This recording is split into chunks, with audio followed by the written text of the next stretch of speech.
what's going on, guys? How y'all doing? Hope you guys having a great day, great night. And yeah, I'm so sorry for the PvE video taking so long and ended up being an hour long just for PvE content. Don't worry, this PvP content video will not be as long. It'll most likely be 15-20 minutes long, but I hope you guys enjoy it. We'll start off with arena match because I figured talking about PvP might as well show some arenas, right? In this arena that you're gonna see right now, at the time I was rank 18 with 96 wins. If memory serves me correct, I finished that weekend off in top 10. I don't remember the exact ranking. Trying to get top 5 or top 3 in arena rankings right now, it's kind of hard because there's a lot of win trading going on. So to try to like combat against win trading and trying to reach there, it can get pretty hard. But yeah, so in this match, I am an assassin playing with a warlord teammate. The two players we'll be fighting against are Gunner and a Slayer. It's a pretty interesting matchup. And at the time, Gunners definitely were kind of a big counter to Warlords. They kind of can still be a counter. So it ends up in a 1v1 against the Slayer and me, which is a lot of fun. I love the matchup. It can be pretty hard at times, but it's still a fun matchup nonetheless. So I hope you guys enjoy the arena match, and then afterwards we'll jump straight into the PvP content.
Now let's talk about the PvP, because I know that's what a lot of you guys are curious about, and so let's go ahead. So earlier we talked about dimensional portals. That's how you get EXP for Sephiroth. Well, in those dimensional portals, it's PvE mainly, but you have a big chance of running into other players from PvP. There are some dimensional portals that's basically like if you kill, like when you're grinding, you can receive like these tokens, but if you get killed by if you get killed, you'll drop those tokens. Meaning, if I find you, I can kill you and take your tokens. That was one of my favorite dimensional portals. They took it out for a time being. To my knowledge, I've been told that it's back now. I stopped playing for like a month and a half. So in the month and a half that I was gone, it wasn't out, and I believe I've been told that it's back in the game, which is awesome. I love PvP, so like stuff like that is really fun for me. Most of the other dimensional portals basically it's just like PvE, but there's like while you're there, enemy faction players are trying to grind the same areas, so you are going to run into PvP. And then there's another dimensional portal. I can actually show you this one. I'll show you which one it is. This one right here, this level 42 dimensional portal right here. Basically what it is that there's a bunch of like pretty much like giant boss type monsters or elites, and there's flags in every different room. If you can change the flag to your faction side, you can summon the bosses for that room. Your faction has to fight the enemy faction for doing the same thing, right? The enemy faction's trying to make their flag their side. You're trying to make it your side so you can get the boss to summon. Then there's also a giant boss in the middle. And yeah, so like while you're doing all the mechanics of these dimensional rifts, you have the enemy faction trying to do the same thing. So it's definitely got some PvP in there as well. So it's pretty cool. It's pretty fun, especially for you guys who like to PvP. If you guys ever have a dimensional portal open, it's probably the easiest way to find PvP, but keep in mind you're limited on how much dimensional portal time you can use. And because of that, you gotta be a little more cautious with all that, because you definitely want to make sure you're leveling up your Sephiroth as well. Alright. Next part of PvP is open world PvP. Basically, open world PvP can happen everywhere. There's no real safe zones in the game, for the most part. There are special guards and guard towers that will basically that have 100% hit rate and CC on you, so you're basically instantly die for the most part if you're not there with groups.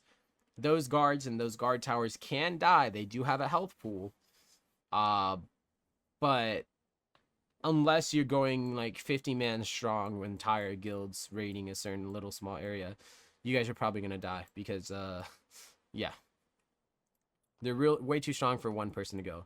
It used to be to where they didn't have 100% hit rate, so you used to be able to dodge their attacks, so you could like fight players in, like, say fight players in their cities and whatnot. But they kind of changed it because it was kind of getting too crazy of like people just chasing everyone straight into the cities and killing them all, and then people weren't able to really do much because they were getting stuck. But yeah, open world PvP happens anywhere, any time of the day. You're not limited. You can just kill whoever you want that's on the enemy faction. If you want to fight players in your faction, you need to find these special little wreaths. They're like these red little, like, I want to say they're like about the size of my character, and they're just like these red auras that spawn in the open world, and they spawn typically in the conflict zones. But when you interact with it, when you interact with these wreaths, you will become evil. It'll make you evil for 15 minutes, or when you drop the wreath. So if you right click on any buff, you can get rid of it. So if you right click, you can drop the wreath like that. There's certain buffs I can't, right? These two I can't. But when you drop the wreath, you are no longer evil. But when you're evil, everybody is red to you. That includes your friends, your guildmates, your faction, your own faction NPCs, everything. I believe, yeah. But the downside to that is, obviously, everyone can attack you, so you're pretty much in 1vx situations. You can't be in a party when you're evil. But the fun thing is, you can kill your own guildmates, you can kill your own faction members. So let's say you're grinding somewhere and like your own faction members are coming and just like, it's just really annoying and they're messing your rotation up or whatever. You can just toss on that, go find a wreath, come back and kill them if you want to. The other types, oh, I should mention, no, there is no negative effects for pretty much dying in PvP. You don't lose EXP or anything. The only time you lose EXP is if you die to a PvE mob. So if a mob kills you, you can lose EXP. But if you die to a player, you're golden, pony boy. Alright, so let's go to the next part of PvP is arenas. Arenas are pretty fun. Pretty much you can get rewards through winning 2v2, 3v3, and there's a special 3v3 team, like round robin or team like tournament style kind of thing, to where it's like it's a 1v1. You have 3 players on each team and it's a 1v1. But if whoever loses, he gets knocked out, and then the next person on his team has to come and fight, and like the winner stays, the loser leaves kind of thing. And yeah, so you have 1v1, 2v2, 3v3, and then that special 3v3 arena. Then you have like 3v3 arenas that are like PvEVP kind of thing, to where you're fighting the players, but you also have these mobs that can spawn that'll give you points, and the first one to receive the points kind of thing wins. Then you have a free-for-all arena. A free-for-all arena was really fun at a time, but the issue is some players started to join up with their friends, so they queue at the same time to try to get into the same match, and you kind of got this issue where players would like team up and win trade. Honestly, all the arenas have an issue of win trading right now, and it's kind of the downside to it. But yeah, like in general though, it's pretty fun.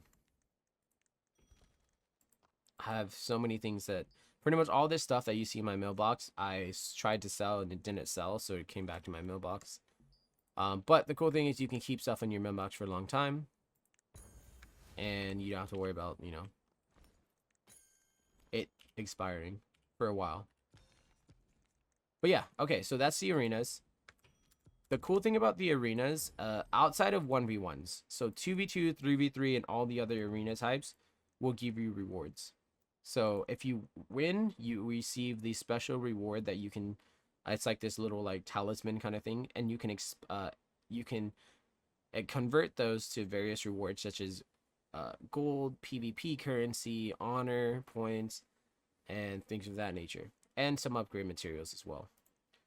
The other cool thing is you get this battle pass. Pretty much the way this works is you have 200 total maximum amount of points that you can receive at any given time, or the cap. But once you start to earn rewards, so like if I were to do an arena right now and I win, or even lose, I'll receive a certain amount of rewards or battle pass points. Then in order to get more battle pass points, I have to, like, every 4 hours it'll passively give me an extra 40 points. I'm not sure if it's been buffed, but previously it was 40 points every 4 hours. There's a cap of 200, so you can't go past 200. But once you receive rewards again, or once you receive the battle pass points again, it'll start to give you 40 points every 4 hours until you're at the cap again. There's other rewards for winning just in general, aka gold, and also that talisman that I mentioned earlier. You receive them for winning as well, and you can exchange those for money and whatnot. There are weekly limits, weekly caps on how much certain items you can receive via these talismans.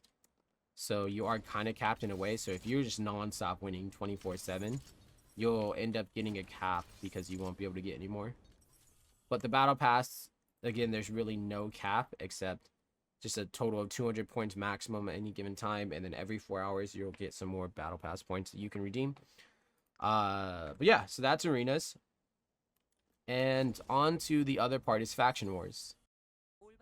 Okay, faction wars happen in the open world. They happen in conflict zones, so pretty much the areas that I mentioned earlier that are on the border with against the enemy faction. And the way that they work is basically you have your enemy base, like this area here, and the enemy your base and your enemy's base, right? So over there is the enemy's base. This is my base. As you can see, there's a bunch of these little camps in the area, and the blue ones are mine.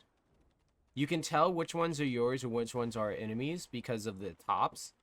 The enemy ones will have like kind of a spike towards it. Basically, all these camps can be your faction or the enemy factions. And so during faction war time, the camps will spawn. The camps will always spawn guards. If they're your faction, they'll spawn your guards. If the enemy faction, it'll spawn the enemy faction guards. When you kill this camp or fortresses, it turns into whichever faction kills it, right? So this one is blue, so it's ours. If the enemy faction comes and kills it, it'll become the enemy faction's version. And so that's how you get more guards to spawn from either faction. The way faction wars work is your faction and the enemy faction has to reach a certain amount of points to win. The first person to the X amount of points wins. Or if you guys don't reach that points by a certain time, I believe it's like 20 minutes, it is whichever faction at the end of 20 minutes has the most points. The way that you receive points is by getting kills, so player kills, killing the enemy faction guards, or killing the forts. So every time you kill a fort, it respawns as the other faction's fort, or every time you kill a fort, it respawns as your faction's fort. So the enemy comes and kills it, then it's their factions. So then you come and kill it and get your faction. That's actually one of the best ways to get the most amount of points as a melee class. The reason why you would want to consider getting a lot of points for yourself individually is that while any point that you gain adds for your total factions points, you also get rewards based off of how well you do individually. And so unless you have really good damage to instantly kill players, or you have a lot of AoE because your class has a lot of AoE, your best ways to make the points to be able to receive all the rewards individually is by just literally going in a circle and killing the forts. So while Faction Wars is PvP focused thing at the heart of it, players have found the best ways to get the most points is just by literally going in a circle and killing forts. So what happens is you go and you would kill these, you would kill the enemy forts here, and then the enemies will kill your forts here and over there, and so you would just go back and forth, back and forth. It's not that fun when that becomes like the typical thing, but I mean, you know, players try to, you know, min-max and try to get the most efficiency as they can. And when that happens, I mean, you almost always lose a certain amount of fun for the games. And so there's other things, though, that happen in Faction Wars. These dragon statues become a thing that you can summon. After a little bit, after a certain time, it will do an announcement that's, hey, you can summon the dragon right now. So what happens is you have to go and interact with this little altar here, and it takes a while to cast it, but then if you can do it without getting interrupted, you'll summon a dragon. And the thing is, though, both factions are trying to summon it, so you guys fight for control over this area, and you have to try to summon it without getting interrupted by an attack. When you summon a dragon, it looks something along these lines, and it's pretty cool. Let me lower the audio. But basically, you get to control the dragon, and I was lucky enough in one of my first Faction Wars to be able to summon the dragon, and it was so much fun. I had a lot of fun. I can actually show you the UI here. If you look in the upper right hand side, this is the total amount of points for your faction and the enemy faction, and the right below that is pretty much the total amount of points individually, so for you yourself. You can get different upgrade materials as well as money and gold and other things based off of how well you do. So you definitely want to try to push for 30,000 points individually. On this left side, you can move this around, but this is the map for the area. The red represents the enemy faction's forts, and the blue represents my faction's forts. So as you can see, some people are just killing the forts, while others are just actually trying to fight. In my opinion, I think it's a lot more fun when you have everybody just fighting instead of just doing the whole thing with the forts. But it's totally understandable why they're doing just the little thing where they're just trying to constantly kill the forts, because it's the best way to make a lot of points quickly, especially if you're a class like a melee class that doesn't have a lot of AoE or you don't have a lot of range. But yeah, so this is Faction Wars as a when you get to summon the dragon. It doesn't last the whole time. There's a kind of a time limit to it. If you see down here, I'm gonna fast forward a little bit. After a little bit, my dragon is done, and I have to get off of it. It was a lot of fun. I had a ton of fun this Faction War. So for Faction Wars, one of the cool things is when you participate in Faction Wars and you sign up and participate, you'll receive these medals that you can then go here and exchange for various items. There's a weekly cap on how many of the different items you can get, but you can still receive, like, for example, you can get up to 50,000 gold, right? Then you can also receive honor, PvP honor score and PvP currency. You can receive the items for upgrading materials, or these right here will allow you to reset your items when you're trying to upgrade them. You'll end up getting that a lot. But yeah. So there's different things, and then they added this thing here. Pretty much you can spend your daily currency every week to buy extra loot scrolls at a discounted price, so to speak. But yeah, so that's basically all. So when you PvP, one of the perks of PvPing is this PvP currency, which allows you to receive various things such as upgrade materials and or PvP gear. So PvP gear just gives you a bonus percent damage, 10% damage. It's like a 2 and a 4 item set effect, where you get 10% damage increase in PvP and 10% damage reduction increase in PvP. So many players, it becomes kind of popular using these, and there's also certain accessories that you can get. It helps with PvP stuff, as PvP stats as well. But many players, it's pretty popular to get these in PvP, and that's kind of how you get that PvP gear, is through PvP content. But yeah, let's go on with the other PvP content that I didn't mention yet, is Guild Wars. Guild Wars is a 10v10 battleground scenario based theme. basically the way it works is at the certain time of day, your guild can go and queue, and you guys are fighting pretty much for control over the different dimensional portal areas. And your guild can get gold based off of which dimensional portal. If you win, when you or just participating in general gets you gold, but obviously if you win, you get more gold. The gold can then become like a payout system, like BDO, where you can pay out your guild members in gold, based off of their participation points.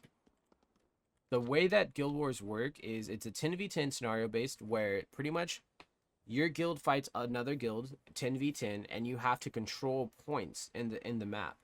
If you don't control, like when you control the points, or you control those different areas, your guild will receive points, and the first guild to reach X amount of points wins.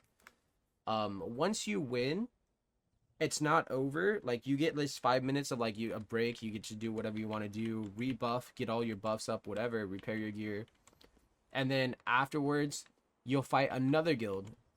And it's kind of like this whole tournament style thing, to where the winner stays, the losing guild leaves, it gets dropped, and then pretty much king of the hill kind of thing. Whoever ends at the end, whoever's the last guild to be there, or the guild who wins the most, pretty much gets to own the actual portal. And yeah, that's kind of how that works. So that's basically all the PvP that I can think of. Open world PvP, arenas, guild wars, faction wars, and PvP in the dimensional portals as well. And that's basically all the content in the game. I know a lot of players are probably asking, can you do stuff in a group, or how group content is, or if it's all solo. Well, everything you do in this game is pretty much, you can choose to do it in a group or solo. When you're grinding, you can grind with your friends, or you can go grind solo.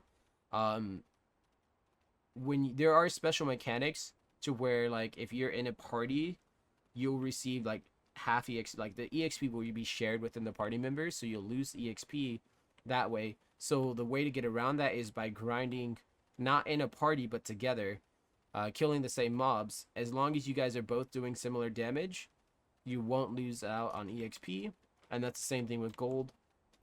If you pop a loot scroll and you're killing, if you're doing this enough damage to the mobs, you'll receive a loot regardless of who gets the kill. So if you're in a part, if you're with a friend, just don't be in a party and grind just together, but not in a party. And that's kind of how you can get around the whole party shared EXP stuff. Now, the other thing though is you can still grind in a party together. The way that would work is you guys would want to grind separate packs. So let's say one party member would aggro all these mobs here, while another party member maybe aggroes these mobs up here, and then you guys kill them like separately, and then you guys go to the next area, and you keep going back and forth. That's the kind of the way to get around the whole EXP shared kind of thing, if you're in a party or not.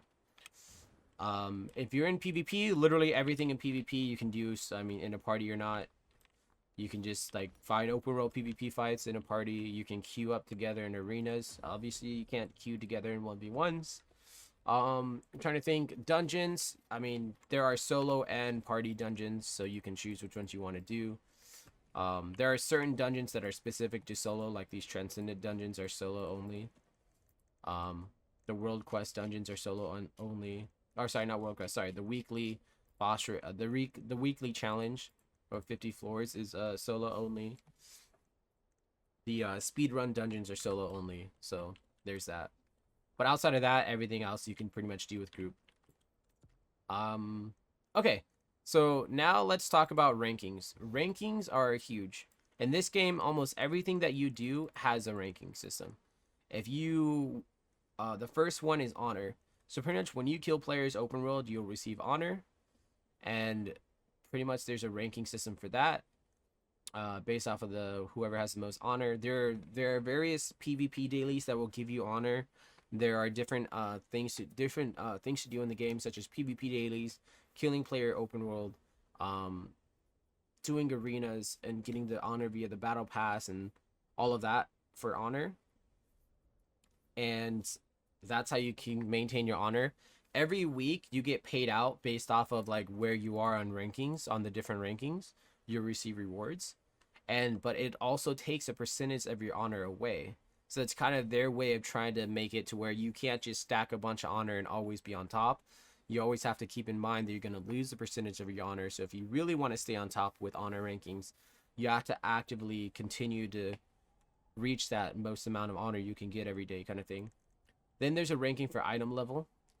Item level, pretty much, it's just the highest item level recorded will be part of what it is on the ranking. So my highest item level I've had is 501. I'm currently 493, but I'm still ranked here for item level. Hello.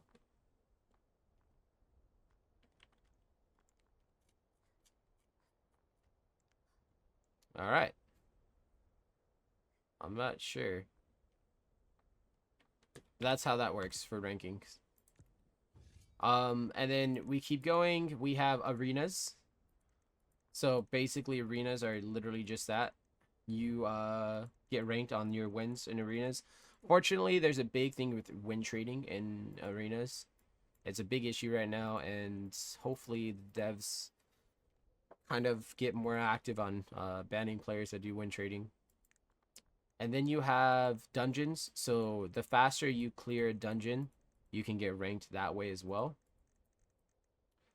And then you have so these, I didn't mention this, but when you're gathering, you can proc special mini games. You have a chance at procking a mini game. And when you proc the mini game, you can receive extra rewards by completing the mini game. So it's kind of this fun little extra thing that you can do. And there's rankings based off of how well you do in those mini games as well, how fast you can complete them. Then you have fishing. There's rankings for fishing, pretty much in the different areas. How what the highest or the biggest fish that you've caught in the different area you can get ranked on. And then there's housing rankings as well. So the thing about these ranking systems is you get paid every week based off of where you are in the rankings.